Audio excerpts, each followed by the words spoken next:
فقد قال النبي صلى الله تعالى عليه وسلم طلب العلم فريضة على كل مسلم أو كما قال عليه الصلاة والسلام. بزرگان محترم،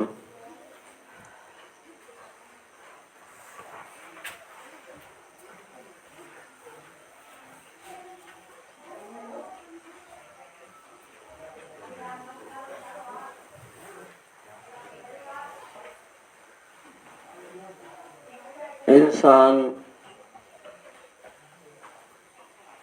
کا ایک وطن اصلی ہوتا ہے، ایک اس کا کہیں سفر ہوتا ہے، سفر بھی کسی مقصد کے تحت ہوتا ہے۔ سفر سے واپسی پر اپنے گھر کو لوٹتا ہے۔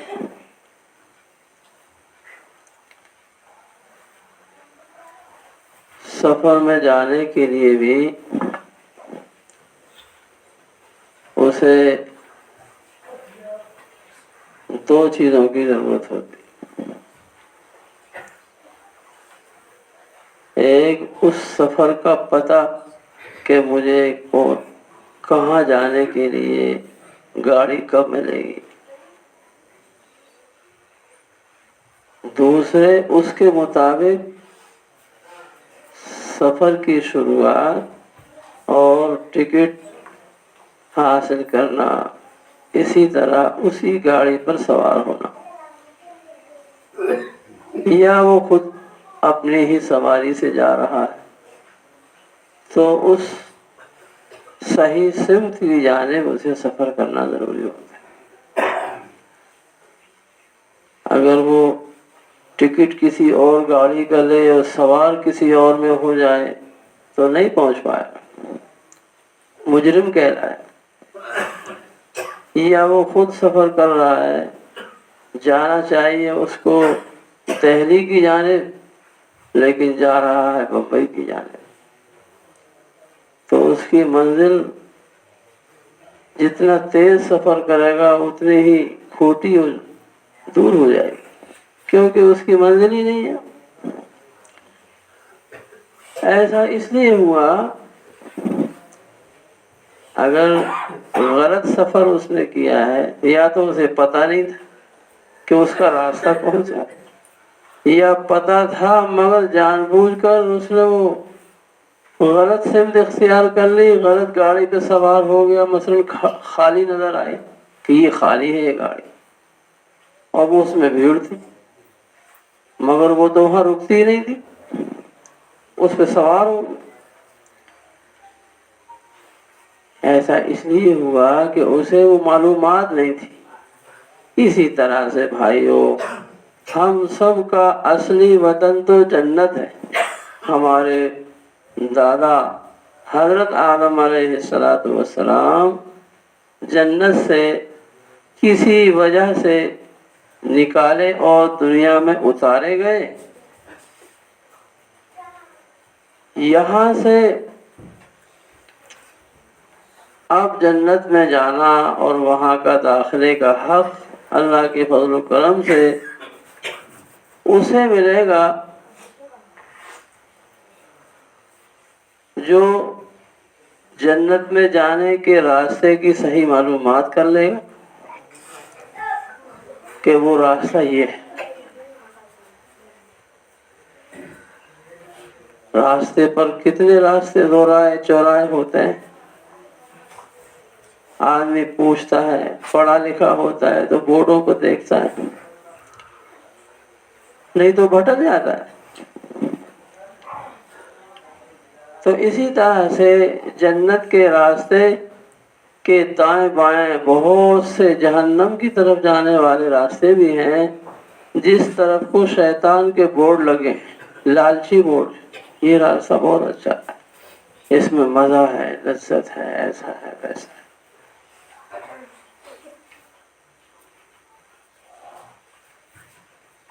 تو اس شخص کو وہ معلومات ضروری ہے کہ مجھے دوراہے پر دائیں طرف مڑنا ہے کہ بائیں طرف مڑنا ہے، تراہے پر تینوں میں سے کون سا راستہ اختیار کرنا ہے، اور چوراہے پر تو اور زیادہ۔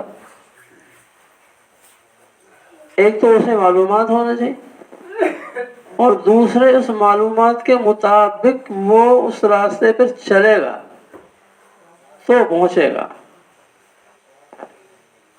آج کل گاڑیوں میں یہ چیز ایسی رہبری کی آ گئی ہے، نیٹ ہوتا ہے، کیا ہوتا ہے، وہ اس میں ڈال دیا، وہ خود بولتی، تو گاڑی بولے گی تو وہ مڑے گی تو نہیں خود بخود۔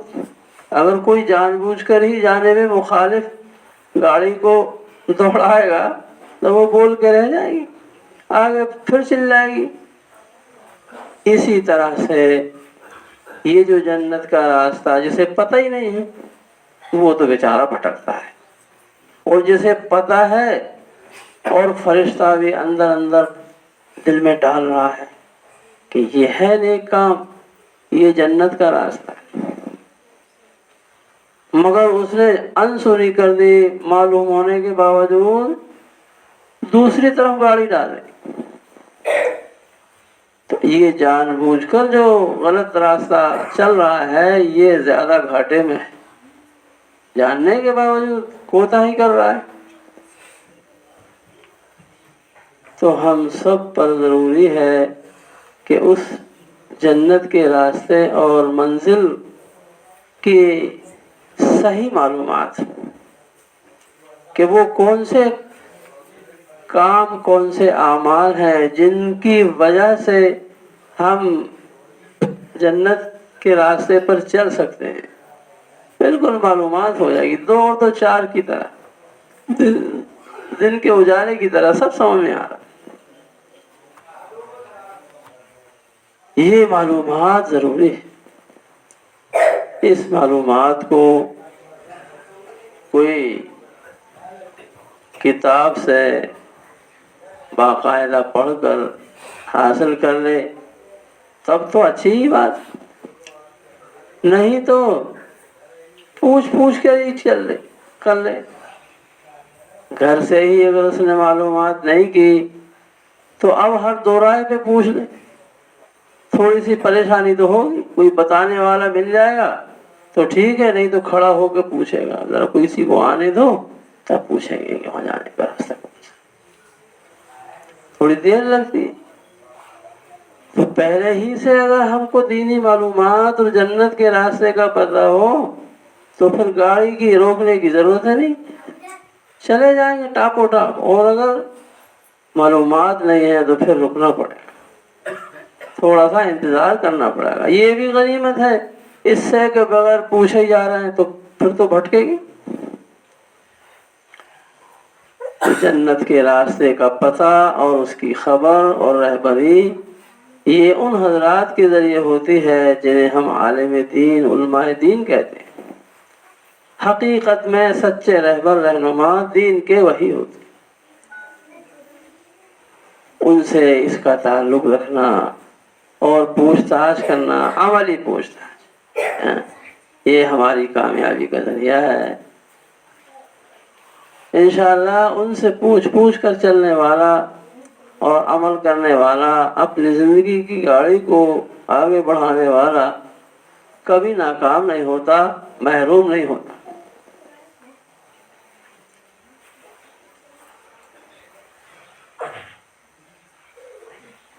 اس میں تھوڑی سی مشقت ہوتی، مثلا ہمارا تو جی چاہتا ہے کہ ہم یہ کام کریں، اس میں مزہ ہے، اس میں ارمان پورے ہوتے ہیں،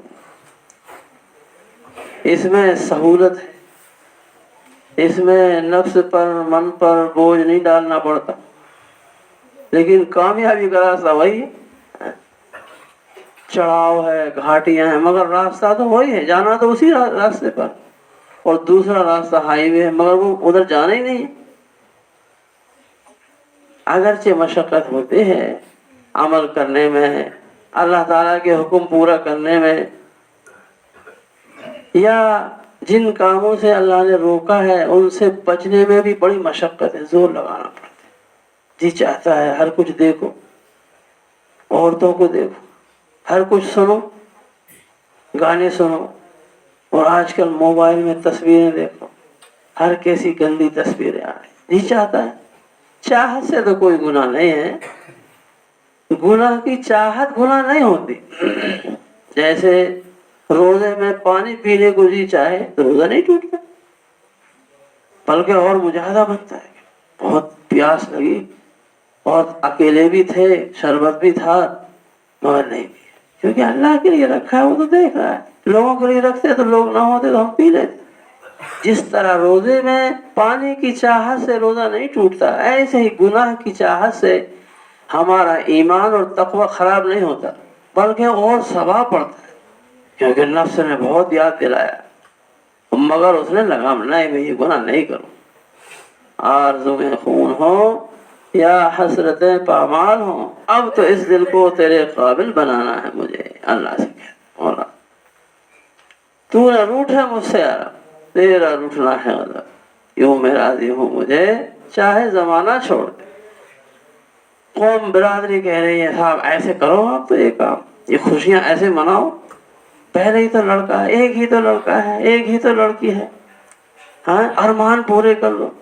لیکن اللہ رسول کہہ رہے ہیں، علماء کہہ رہے ہیں نہیں بھائی، یہ راستہ جنت والا نہیں ہوگا۔ اگر آپ نے منمانی کی تو اس پر کامیابی نہیں ملے گی۔ کون سی؟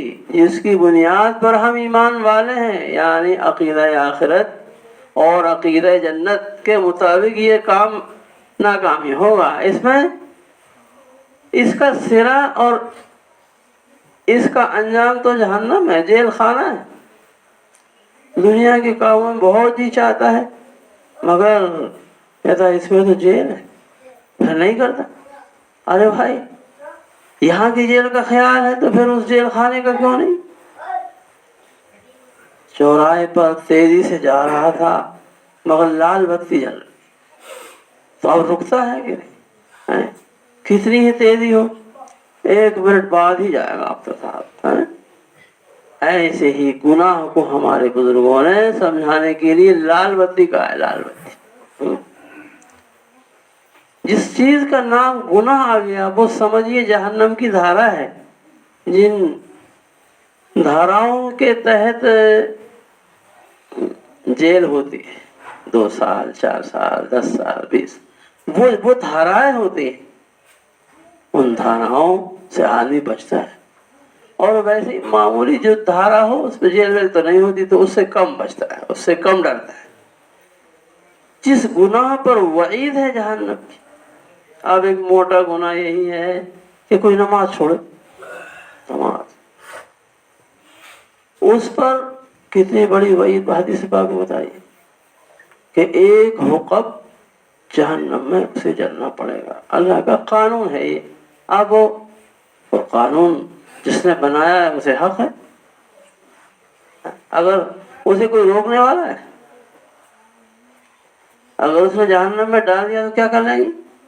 1 حقوق یعنی 2,88,00,000 برس۔ سنیے کتنا لمبا زمان ہوتا ہے۔ ارے وہ 2 کروڑ منٹ بھی جلتے اور 2 کروڑ سیکنڈ بھی جلتے تو بھی بہت زیادہ تھا وہ، مگر برس ہے وہ تو کیوں ہے؟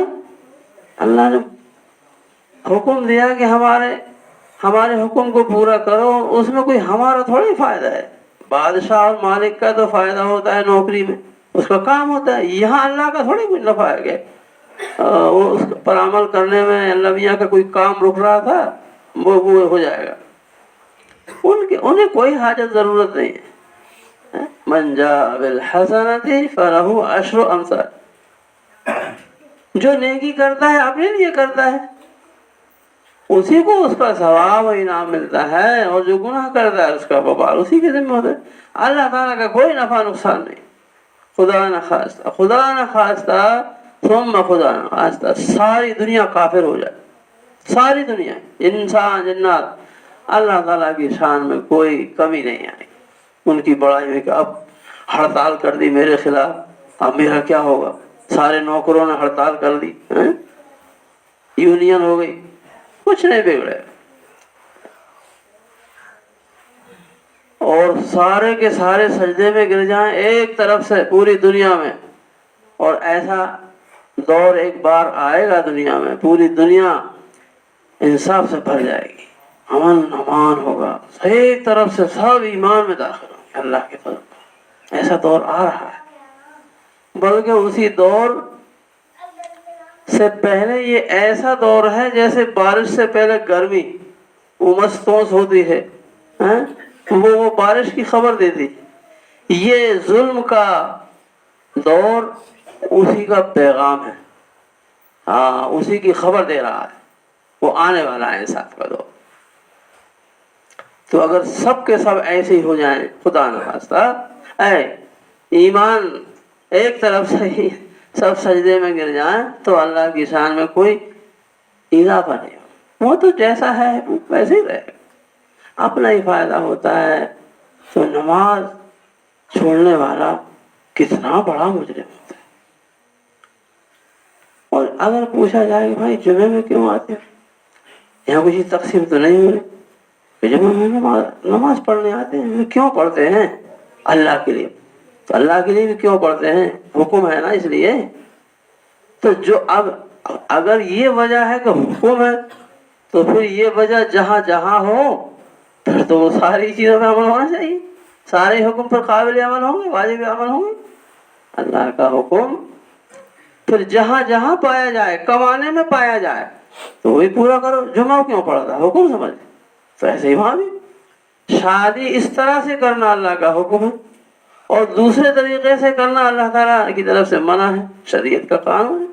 قانون وہ اللہ تعالیٰ کا حکم ہی تو ہے، امر نہیں ہی تو ہے، اس لیے وہاں بھی یہی بات۔ خنزیر کیوں نہیں کھاتے؟ ارے صاحب خنزیر حرام ہے، حرام ہے اسی لیے نا۔ تو جس چیز سے اللہ نے روکا ہے پھر سب چیزوں سے ایسے ہی بچنا چاہیے۔ کتا ہے، بلی ہے، کیوں؟ ارے حرام ہے، تو ان کا گوشت ناجائز ہے۔ تو پھر یہ دیکھو کہ جہاں جہاں یہ چیز اس حرام اور ممانعت کا جہاں جہاں حکم لگتا جائے وہاں وہاں رکتے چلے جائیں، ورنہ تو پھر یہ کیا فرق کی کیا وجہ ہوگی؟ تو بھائیو یہ سب چیزیں ہم کو دینی معلومات سے حاصل ہوں گی، اور وہ علماء دین کے ذریعے۔ اور علماء دین کا ایک تو انتظام سب کے ذمہ ہوتا ہے، پوری دنیا کے ذمہ، ایسے عالم تیار کرنا تاکہ ہمیں قانون بتائیں۔ اگر وکیل جج نہ رہیں تو ہمارے فیصلے کہاں ہو پائیں گے؟ اٹکے ہی رہیں گے۔ ہر کوئی بیٹھے گا، ہر کوئی بیٹھے گا پھر ہر کچھ فیصلہ کرے، اس لیے وکیل ہونا ضروری ہے، ضرورت ہے۔ ایسے ہی یہ علماء دین ہمارے رہبر ہوتے ہیں، ان سے دور رہنا محروم رہنا ہے، اور ان سے بدگمان ہونا اپنی آخرت کو وہ نقصان پہنچانا ہے۔ ایک تو ہم خود تعلق رکھیں علماء دین سے، دین کا، علم کا، رہبری کا۔ دوسرے اپنے بچوں کو صحیح تعلیم دلائیں، علم دین سکھائیں، اللہ کا قانون اتنا کہ وہ سب کچھ سمجھنے لگے ہیں۔ ماں باپ ہمارے لیے کیا دولت ہے، پڑوسی کے کیا حقوق ہیں، حلال روزی کی اہمیت کیا ہے، حرام سے بچنا کتنا ضروری ہے، جنت کا راستہ کون سا ہے اور جہنم کا راستہ کون سا ہے، یہ معلومات کچھ عبادات کی، فرائض واجبات کی ہیں۔ سب دین کے جو 5 حصے ہیں، ایمان عقیدے صحیح ہو، اور عبادت نماز روزہ حج زکات، اور خرید فروخت ہے، آمد خرچ، کمانا خرچ کرنا، یہ رہن سہن ہمارا کیسا ہو۔ رہن سہن میں پتہ نہیں رہتا تو ہم نے حلیہ نقشہ جانے ہر کیسے بنا لیا، جیسے کارٹون ہوتے ہیں ہر کچھ چھپ جاتا ہے ان میں۔ ہم نے اسلام دین کے خلاف ہر طرح ہر کیسے ہی اپنا کارٹون خود کا ہی بنا رکھا ہے۔ کوئی ناخن پڑا رہے ہیں، کوئی بال ایسے بنا رہے، دیکھ کے بھی کبھی تو ہنسی آتی ہے اور کبھی رنج ہوتا ہے کہ یہ کون سی کٹن ہے۔ ہمارے بابا اللہ بخشے جب وہ انگریزی کٹن چلی تھی، وہ تو خاص بھی نہیں تھی، اس کو تانے کے طور سے کتی کٹن کہتے تھے، ہپی کو کتی کہتے تھے، کتی کٹن۔ ہمارے بابا اکبر بابا اللہ مذاق اڑانے کی، یعنی کیا ہے یہ، اپنا طریقہ کیوں نہیں؟